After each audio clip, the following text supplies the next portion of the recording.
Magandang hapon po sa ating lahat, especially sa ating mga viewers. At araw na naman po ng pagsamba sa ngayon. No? At I'm hoping and I'm praying na nandun yung spirit natin for today. No? Yung focus natin, yung mindset, etc. So this is a very special day of the week. No? Kasi ito yung araw ng pamamahinga. And yet at the same time, araw din ng pagsamba at pagpupuri sa Panginoon, no? Ng sama-sama bilang magkakapatiran sa Iglesia. Well, before we are going to have a message coming from the Lord, coming from the Bible, let us first have a word of prayer. So manalangin po tayo. Panginoon, maraming salamat po sa oras na ito. Salamat po, Panginoon, sa mga pagpapala, mga biyaya na patuloy namin natatanggap mula sa iyo. Salamat, Panginoon, sa kalakasan ng katawan at sa lahat po ng mga pag-iingat mo sa aming mga buhay at sa patuloy namin paglalakbay dito sa mundong ibabaw, Panginoon. Lord, pinupuri ka po namin at muli, Panginoon, ay hinihiling po namin ang iyong paglilinis mula sa aming mga karumihan, sa aming mga kasalanan, sa aming mga pagkukulang, Panginoon, sa mga bagay na dapat namin ginawa na hindi namin nagawa, sa mga bagay na dapat namin iwaksi, subalit hindi namin naiwaksi sa aming mga buhay. Lord, hinihiling ko po ang iyong paglilinis sa amin at gawin mo po kaming banal, Panginoon, sa iyong harapan sa oras na ito as how David prayed, Panginoon, as how he prayed, Panginoon, na kung saan ay nanalangin po siya ng iyong paglilinis at pagtatama, Panginoon, sa kanyang espiritu. Lord, ganun din po sa bawat isa sa amin. Kami po ay iyong patawarin at ituwid, Panginoon.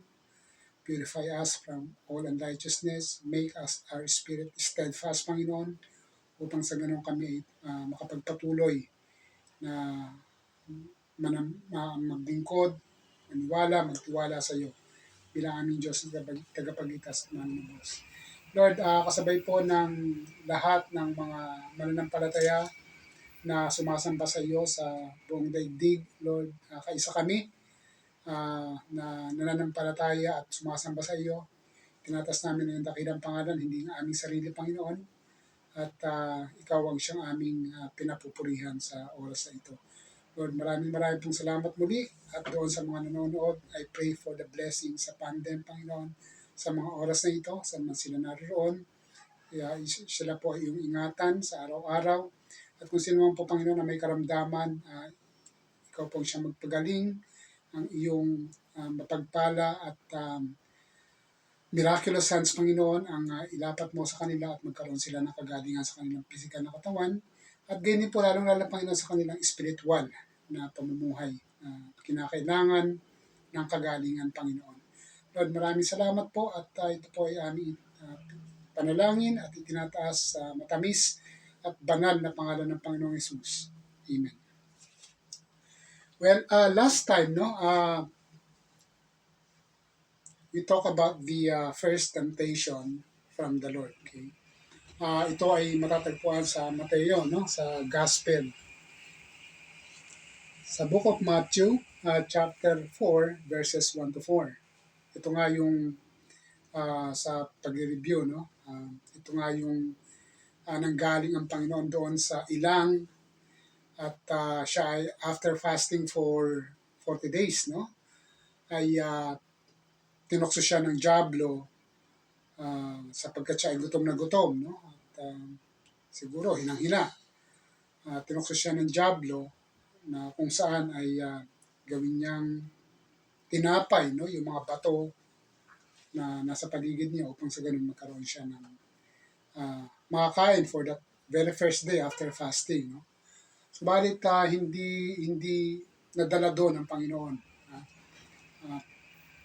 Hindi siya nadala doon sa panunukso na ginawa ng dyablo, bagkos ay sinagot niya ang dyablo na ang sabi niya, hindi lang dapat sa tinapay nabubuhay ang tao, kundi sa mga salita na namumutawi doon sa bibig ng Diyos. Okay?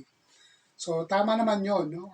Sa puntong yon, actually, kung susuriin natin, merong dualistic form, no, of uh, life, no, na tinukoy doon yung Panginoon. Kasi nung sinabi niya na hindi lamang dapat sa tinapay na bubuhay ang tao, he was talking of our physical, no, needs. Okay? Sapagkat, syempre, uh, hindi ka naman mabubuhay ng walang tinapay o kung ano man yung basic na na foods, no, yung natural na kinakain mo, natural physically, no, hindi ka naman makakasurvive. Okay?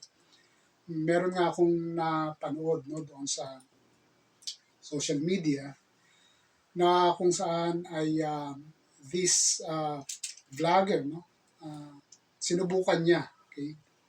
And it became her practice, no, to eat just vegetables. Okay?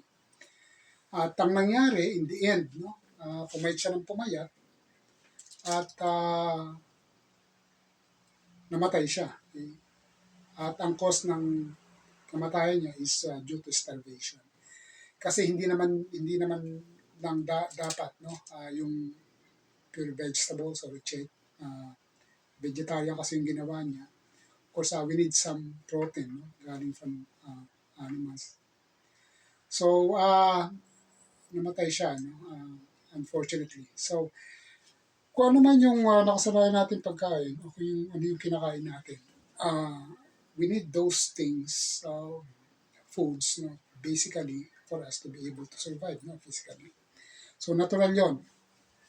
Kahit na ano pa yung diet mo, basta you are uh, uh, seriously or, following it, no, religiously, na wala kang, uh, hindi ka, tawag dito, you're not fasting, no, in a way na talagang uh, magdudulot ng physical weakness mo, yun dapat yung ginagawa. Well, yun yung duality na yes, na tinutukoy dito ng Panginoon. Hindi lamang sa tinapay dapat na nabubuhay, no, ang tao. So, dapat, no, kundi sa mga salita na nanggagaling sa bibig, na namumutawi sa bibig ng Diyos. So, merong physical, no, at meron ding spiritual. Kasi yung tinukoy ng Panginoon doon sa una, yung sa pangalawa, no, kundi sa mga salita na namumutawi sa bibig ng Diyos. Ito yung kailangan natin for us to be able to spiritually survive. No? Alam naman natin, no, na ang tao, katulad nga nung nabanggit natin, ay binubuo ng hindi lamang physical, kundi spiritual din. So sa sa Greek philosophy, as what according to Plato, no, merong he believes in trichotomy, no, not dichotomy. So yun yung tinatawag na physical, soul and spirit, no. Physical, soul and spirit. Body, soul and spirit. Well, but dito, no, nakita lang natin dito yung dalawa, okay? Dichotomy. Yung physical at saka yung spiritual. So, but then ang emphasis dito, ang focus dito is yung sa temptation na binato sa Panginoon, no? Na kung saan, sabi nandun nga sa pelikula, no? Jesus film, hawak-hawak niya yung bato. And then the devil came, no? At sabi ng devil, gawin mong tinapay yung bato na yan. So he was tempted in that way. So ang sabi ng Panginoon, hindi lamang sa tinapay na bubuhay dapat na mabuhay ang tao, kundi sa mga salita na nanggagaling sa bibig ng Diyos. Spiritual. Sa puntong yon, no, mas I think nabigyang diin, no, yung spiritual na bagay na kung saan dapat at kailangan natin for us to survive, to be able to survive spiritually, no? Kasi ang spirit, yan yung destined to eternity. So yung physical, well, hindi naman ito uh, everlasting, no? Darating at darating ang panahon na kahit man natatakot tayo na dumating yun, well, hindi natin mapipigilan yon, no? Hindi natin kayang uh, barahan, no? Na kahit ano pang gawin ng mga siyensya, na pahabain, no, ang buhay ng tao. Well, pwede, no? Napahabain ng konti. Pero in the end, dun pa rin pupunta. Kung takot, although we have that fear of death. So, yun pa rin yung katotohanan. But then, the most important thing is there is such a thing as a spirit. No? And this spirit, it is bound for eternity. Okay? Wala itong katapusan. Okay? At marahil yung relasyon, no? Yung ugnayan sa Diyos ay magkakaroon ng katapusan kahit na spirit yan kapag yung spirit mo na isang tao ay hindi napunta sa Diyos pagdating ng araw. So yun yun. Yun yung pinaka-ending nun. Pero end of relationship with God. Well, dito sa pangalawa, sa pangalawang temptation ng Panginoon, well, by the way, no, etong book of Matthew regarding the temptation of Jesus, meron itong kahalintulad, no, na passage sa Luke chapter 4 din. But then yung tawag dito sequence ng event nagkabaliktad pagdating dito sa pangalawa at pangatlong temptations. But anyway, ganun na ganun din halos, no. Yung una, yung when Jesus was tempted for making the stone to become bread. So yun na yung pinagkapareho nilang dalawa. At dito sa pangalawang temptation ng Panginoon, kung babasahin natin sa Matthew sa Luke chapter 4, ito ay pangatlo, no, sa sequence of events ng temptation ng Panginoon. Well, sa pangalawang temptation ng Panginoon, by the way, ang topic natin for today is Jesus Temptations, no? Second series. So dito sa Matthew chapter 4 verses 5 to 7, so babasahin ko sa inyo, no, sa wikang Ingles. Sabi rito, then the devil took him, referring to Jesus, took him to the holy city.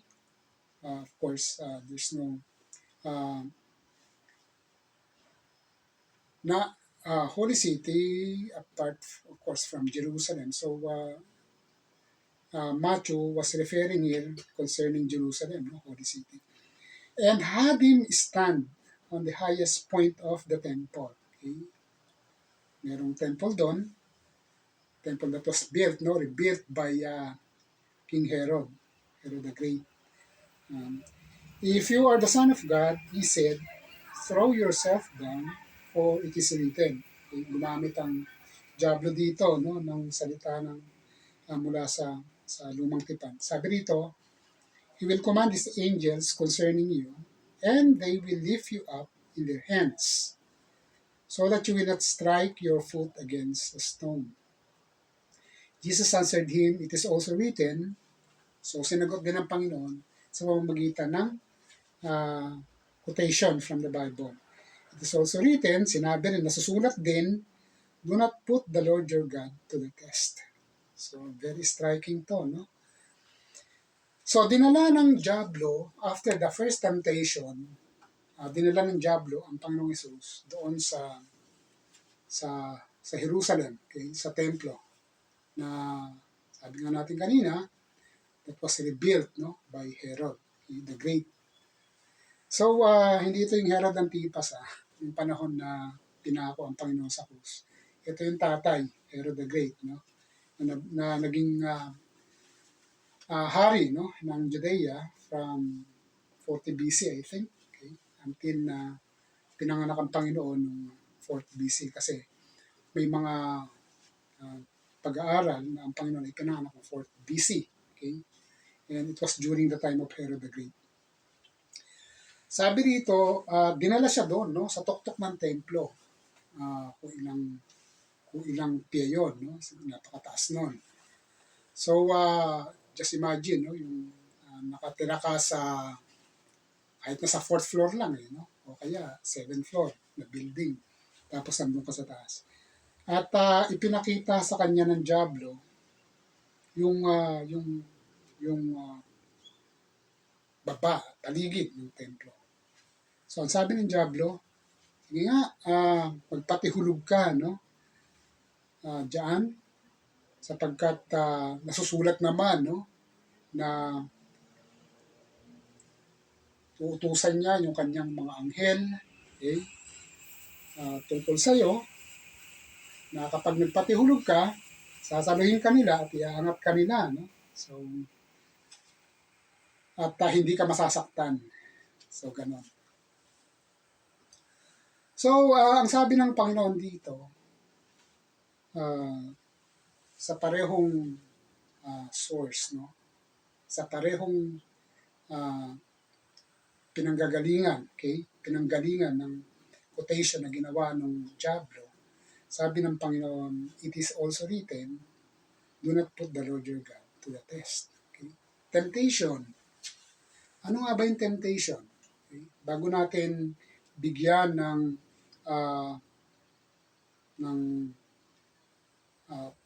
diin, no? Itong huling verse ng ating binasa na Matthew chapter 4 verse 7.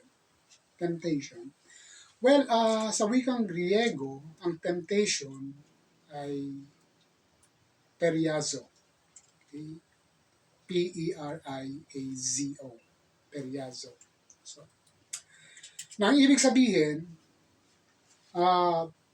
lahat ng tao, okay, lahat tayo, meron tayong mga tinatawag na kahinaan. Weaknesses deep inside us. Okay? Walang exempted dyan.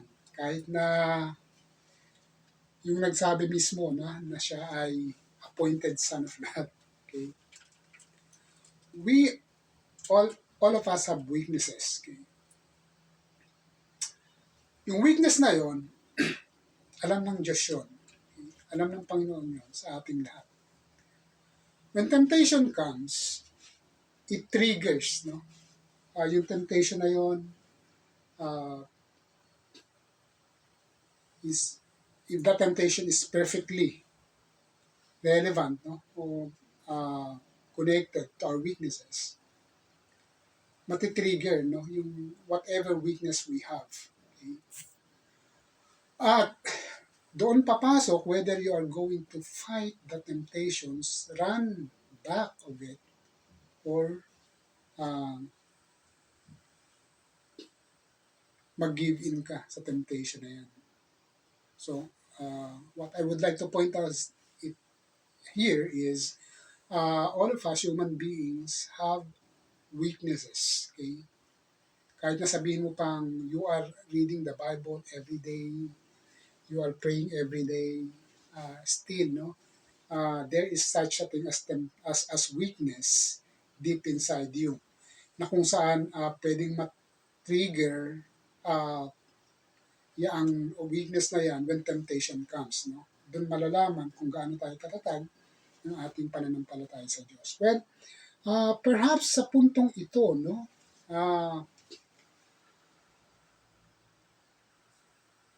after 40 days fasting, alam natin, no, Jesus was so spiritually powerful. Okay? Yung fasting, when you do it correctly, not just for dieting, if you are going to fast, no, for spiritual benefits and purposes, actually malaking tulong yan, no, for you to become, for us to be able to become stronger, no, spiritually. If that is the purpose of fasting. Kaya nga merong prayer and fasting na ginagawa, no, ang mga disciples ng unang panahon, sapagkat yan ay nakakapagpalakas talaga ng espiritu, okay, to be able to fight the temptation, when it comes, no, na pwedeng matrigger yung weaknesses natin at mag-ibin tayo doon sa temptation na dumarating sa atin. Dito, sa nakikita ko rito, when I try to analyze this passage, mga kapatid, of course, Jesus was so spiritually high, spiritually strong, so he could be proud, no, of himself. Okay? He could be proud. Sabing napakalakas ko. Okay? Nung I was interviewed, no, when I was in seminary, graduation interview to, tinanong ako ng mga professors, no, ng mga panel of interviewers. Okay? Ang sabi sa akin, so, what will you be after 5 years or 10 years? I was so proud, no, to tell them. Parang nandun na yung arrogance. No? Sabi ko sa kanila, I will be like one of you someday. So parang na-trigger masyado, no, yung kayabangan doon. So, which is, of course, hindi naman dapat tama. So, I felt not humble at that time. Parang nandun yung arrogance. So, yung temptation, no, na I was tempted in that way, and then lumabas yung pagiging yung arrogance na nandun sa'yo. Yung so proud, no? Dahil sa graduate ka na and you have a good performance. So, dito, sa nakikita ko rito, the devil is so, we could say that the devil here is so smart. Okay? Nakikita niya sa Panginoon kung ano yung mga bagay na pwede niyang gamitin, mga bagay deep inside na nakikita niya na pwede niyang i-trigger out of Jesus Christ Himself after that 40 days fasting. 40 days fasting for the purpose of spiritual nourishment, nakikita niya na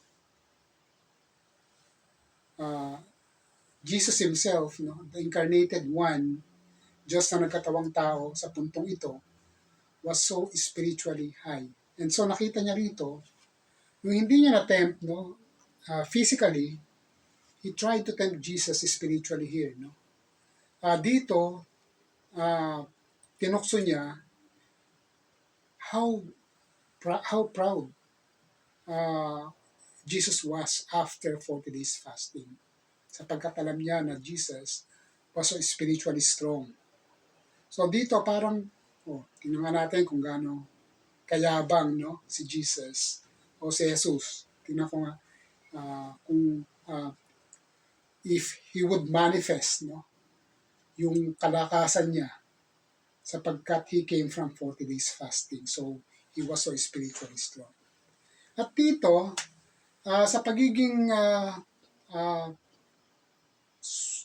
let's say smart, no, ng Diablo, gumamit pa siya ng salita na nanggagaling sa lumang tipan, no? At ang sabi niya, sige nga, magpatihulog ka.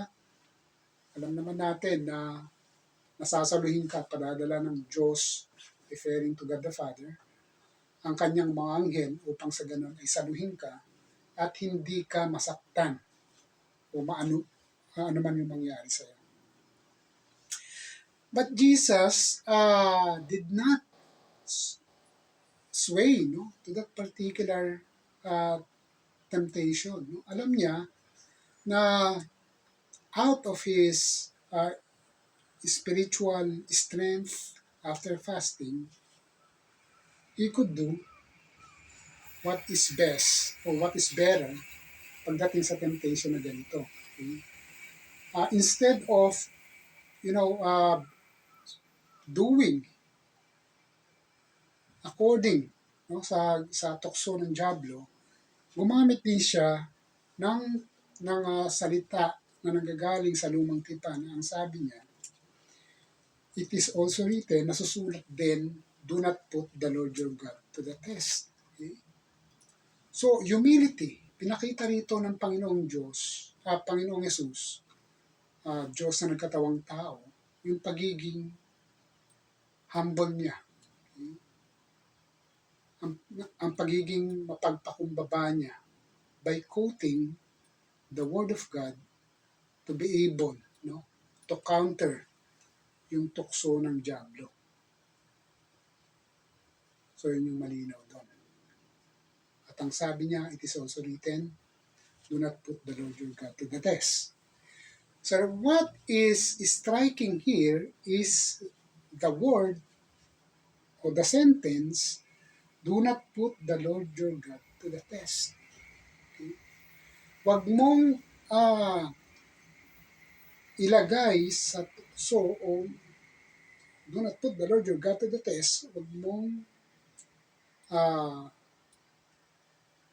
ilagay sa tukso, no? Yung Panginoon na Diyos mo. So yung the phrase Lord your God, okay, it's actually an indirect proposition, okay, ng Panginoong Jesus and the introduction of who He really was during that time.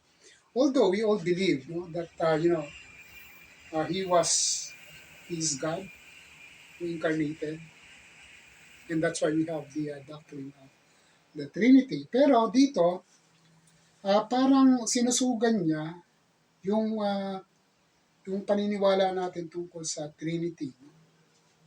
So, do not put the Lord your God to the test. Okay? He was, for me, he was referring to himself here by saying, do not put the Lord your God to the test. Okay? So, kung babalikan natin yung konteksto, ang tinutukso rito ng Diablo, ang tinukso rito is ang Panginoong Jesus. And he was talking to Jesus Christ here, no, directly. At sinagot naman siya ng Panginoong Jesus, do not put the Lord your God to the test. Okay? Do not put the Lord your God to the test. Kilala ng Diablo kung sino si Jesus. And of course, Jesus Christ responded to him accordingly. Okay? Hindi sinabi rito ng Panginoon na please do not put me to the test, but do not put the Lord your God to the test. So, ang makikita natin dito is yung authority, okay? Yung great command ng Panginoon, at yung kanyang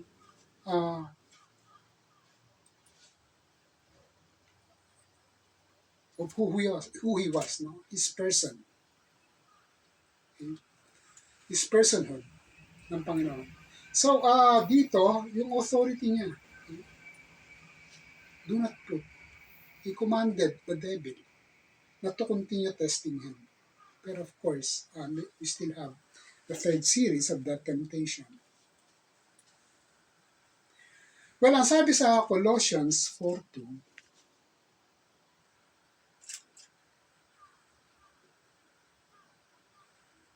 tignan natin sa Colossians 4:2.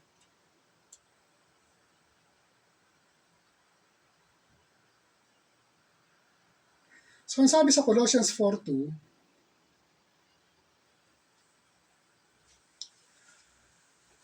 be completely humble and gentle, be patient, bearing with one another in love.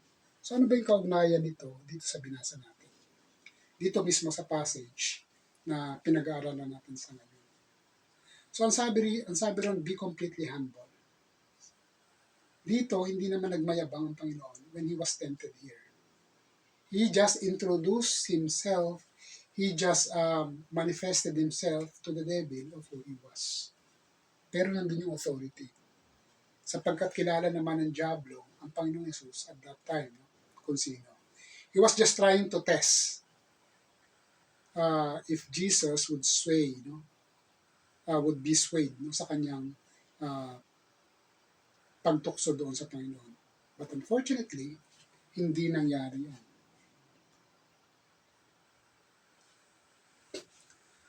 Sabi sa 1 Corinthians 10:13, no temptation has overtaken you but what is common to mankind. Okay? No temptation has overtaken you but what is common to mankind. And God is faithful. He will not let you be tempted beyond what you can bear. But if you are tempted, He will find you a way for you to endure it. So dito sa punto na ito, mga kapatid, ang temptation na binato ng Diablo sa Panginoon is of course on the level of His humanity. God who became flesh. At that point in time, He was human. Binatuan siya ng Diablo ng temptation, yung pangalawa. Okay? Knowing the fact, no, that He was God who became man. Okay? But dito pinakita rin ng Panginoon yung kanyang authority. But it was emphasized as well here yung kanyang humility, no? Yung kanyang pagpapakumbaba. Okay? By saying or quoting words from God instead of doing, no, according to the temptation that the devil thrown at him, no. Yun nga yung tutusin, pwede naman niyang gawin. If he was arrogant enough after 40 days fasting, spiritually strong, okay? Pero hindi niya ginawa yon. So as Paul, no, said, be completely humble and gentle. So dito hindi pinakita ng Panginoon yung kanyang uh, the way, you know, he experienced spiritual uh, strength, no, hindi siya nagpadala doon. Okay? Kundi pinakita niya yung pinairal niya kung paano dapat tugunin with great humility ang Diablo, pero with great authority as well. Sapagkat yun ang Panginoon, yun si Jesus. No? Uh, he was human and yet he is God at the same time. Kaya nga sinabi niya rito, do not put the Lord your God to the test. Do not put the Lord your God to the test. Okay? Dalawa sila na nag-uusap ng Diablo. Sabi niya gano'n, huwag mong tuksuhin ang Diyos na iyong Panginoon. Do not put the Lord your God to the test. So tayo, sabi nga natin kanina, no, ang ibig sabihin ng temptation usually comes in relation to our weaknesses. Kung hindi ka naman weak sa parte na yon, eh, hindi naman darating sa yung temptation na katulad nun.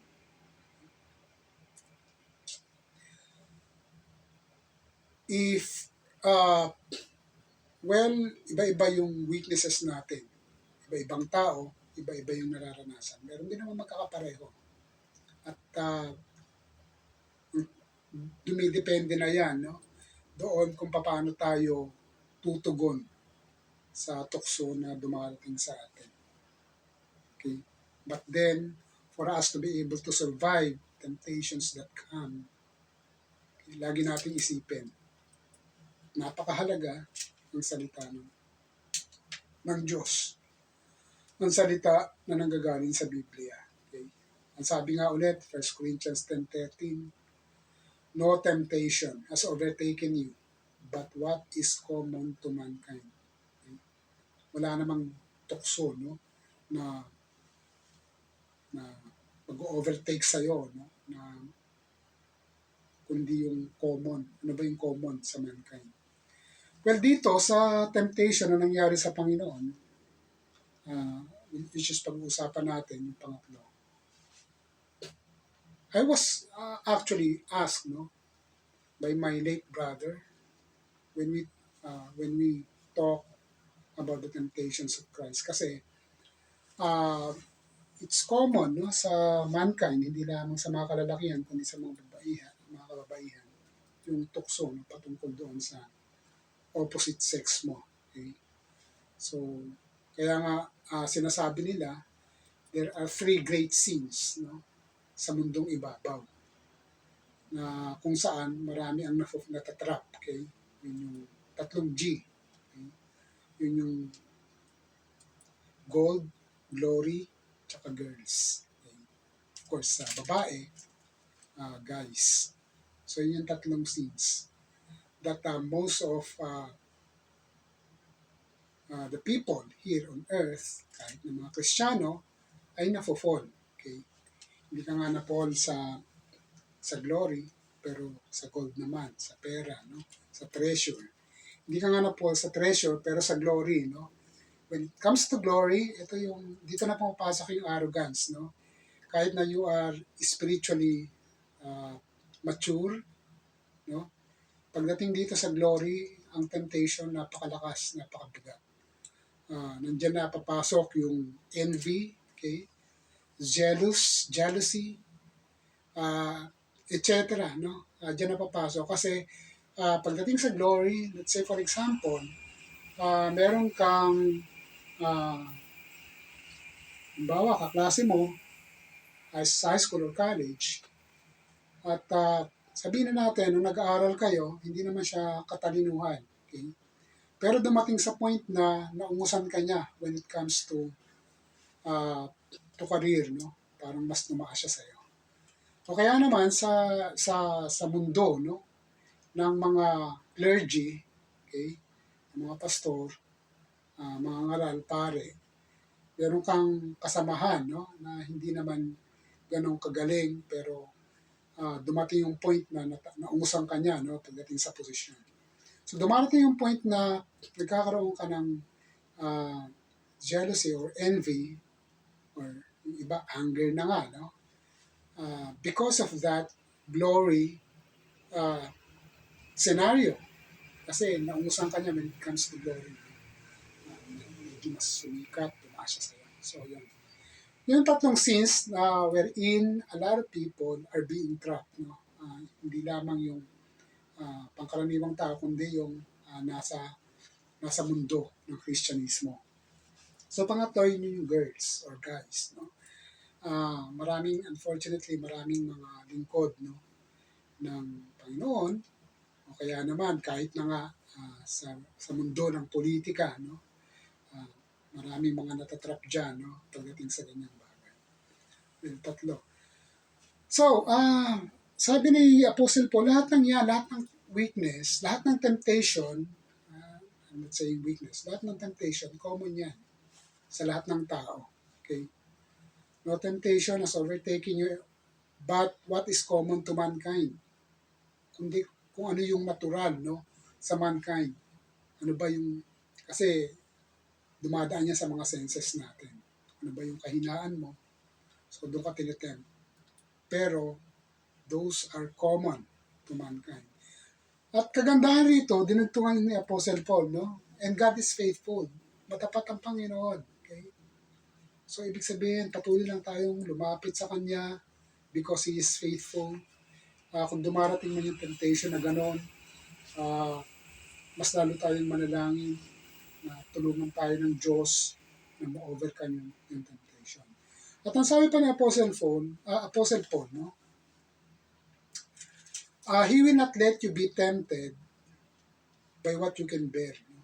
Although yung temptations, nanggagaling yan, nangyayari yan commonly sa lahat ng tao. Pero, kung natempt ka man, no? Hindi ka ititempt, hindi ka niya hahayaang matempt o matukso sa mga bagay na hindi mo kayang paglabanan. Matapat nga ang Panginoon eh. Kung tayo ay kakapit at yayakap sa Kanya, ay mapagtatagumpayan natin yung mga temptations, mga tukso na yun. So, He will not let you be tempted beyond what you can bear. No? Kung parang ano lang yan eh, kung kaya mo magbuhat, no, ng 50 kilo, pero hindi mo na kaya magbuhat ng 60 kilo, eh hindi mo na dapat buhatin yun. Kung bubuhatin mo yung 60 kilo, eh baka ma-paralyze ka na nun. No? Merong mga sa mga social media, especially sa YouTube, makikita o mapapanood ninyo na may mga atleta, okay, na kung saan nagbubuhat ng mas mabigat, unfortunately, beyond what they can carry, no? Yung iba talagang na-injure seriously, okay, hindi na nakakalakad. So, ganun. So, sa temptation, kapag dumating yan, no, hindi ka naman matitempt. And of course, temptation comes from the world, from flesh, and from devil. No? Hindi nagagaling ang temptation sa Diyos. Tinutulungan tayo ng Diyos for us to be able to overcome those temptations na dumarating sa atin. And He will not let you be tempted beyond what you can bear. And if you are tempted, ang sabi ng Apostle Paul, He will find you a way for you to endure it. So, ganon ka-faithful ang Panginoon. Kaya nga, ang sabi niya, God is faithful. Okay? E paano na? Kung hindi ganon ang relasyon natin sa Diyos. And if we are tempted beyond what we can bear. Okay? Although common ang temptation sa lahat ng tao, sa mananampalataya, lalo na, pero kung na-trigger masyadong weakness natin according to the particular temptation, tapos hindi ganun kalakas, no, ka-strong yung relasyon mo sa Diyos, anong mangyayari doon? Di ba? So parang nagbuhat ka, okay, ng isang bagay na hindi mo talaga kayang buhatin, talagang may injury ka pa o kaya ikakamatay mo pa. So, if temptation comes beyond what we can bear, we just need to rely on the strength that God is giving us. Wala nang iba. Hindi natin kayang labanan niyang mag-isa. We can fight it spiritually with the strength that is coming from God. Kaya nga, ang importante rito is yung we are aware that God is always present, that God is faithful. Okay? Matapat ang Panginoon, mga kapatid. Huwag nating kalimutan yon sapagkat siya lamang ang pinakamabigat na instrumento for us to become a victorious Christians, victorious people of God. Kapag wala ang Diyos, hindi na natin siya kinilala. Well, pag dumating ang mga tukso sa atin, and we have multiple weaknesses inside us, wala na tayong ilalaban. So the only thing that we can be stronger to ward off, no, in temptations and not give in sa ating weaknesses is only God. Because God is faithful. God is faithful. And that's how Jesus showed, no, dito sa ating binasang passage. Well, siguro nagtatanong kayo, Jesus was just tempted according to those two, no, physical, spiritual, yun nga yung pride. He was tempted in pride. He was tempted physically, no, doon sa hunger na naranasan niya. But in Hebrews 4, okay, Hebrews chapter 4, sinabi ron, He was tempted in every way, yet was without sin. In every way. Ano ba yung temptations na dumarating sa tao, sa mga mananampalataya? Name all of them. Lahat yan. Kaya nga sinabi ron sa Hebrews, He was tempted in every way, yet was without sin. He was tempted. Siya ay natukso sa lahat ng bagay, pero hindi siya nagkasala. Nakikita natin yung sa Hebrews chapter 4, verse 14. Jesus was tempted in every way, yet was without sin. Because when He incarnated sa aktong tao, siya ay nag-rely doon sa tulong at lakas ng Diyos Ama. And hopefully lahat tayo sa mga nakikinig, we rely on the strength, spiritual strength that God is giving for us to be able to become stronger. Kung malakas ngayon, mas magiging malakas ka pa. Sapagkat you embrace, okay, the faithfulness of God. Again, sa ating pagtatapos, ang gusto kong bigyan ng diin dito ay kung gaano katapat ang Panginoon sa kabila ng mga tukso na pwedeng mangyari sa atin. Amen? So again, iiwan ko sa inyo that God is faithful. God is faithful. Tayo pong lahat ay manalangin. Lord, maraming salamat po sa oras na ito. Thank you for your words. You are so faithful sa mga tukso na pwedeng dumating sa amin, Panginoon. Kami po ay palakasin mo at kami ay makapag-focus, Panginoon, sa iyong katapatan sa aming mga buhay. Lord, thank you at pinupuri ka po namin. I pray for the blessings para sa lahat, sa mga nanonood, sa lahat ng mga kapatiran ng iglesia na ito, ng fellowship na ito. Thank you so much, O Lord. I pray this in the name of Jesus. Amen.